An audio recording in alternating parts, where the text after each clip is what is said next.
Hello বন্ধুরা, সকলে কেমন আছে? আশা করি সকলে অনেক ভালো আছে। আমিও খুব ভালো আছি।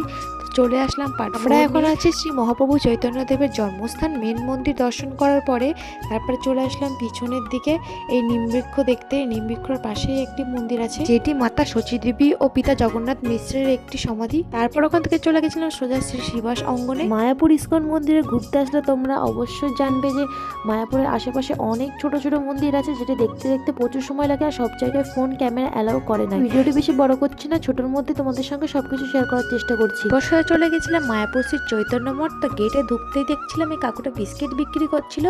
এটার একটাই কারণ জিজ্ঞাসা করলাম, বললো উনি ভিতরে অনেক বড় বড় মাছ আছে, তো মাছগুলো দেখার জন্য আমি অনেক এক্সাইটেড। মায়াপুর শ্রী চৈতন্য মঠটা অনেকটাই বড়, তো ছোট মিনি ব্লগের মাধ্যমে তোমাদেরকে সবটাই দেখানো সম্ভব হচ্ছে না। এক্সপার্ট দেখার জন্য অপেক্ষা করো, আর মন্দিরের ভিতরে পরিবেশটাও তোমাদের সঙ্গে শেয়ার করো। কেমন লাগলো জানাতে অবশ্যই ভুলবে না, আর চ্যানেলে নতুন হলে সাবস্ক্রাইব করে পাশে দেখো।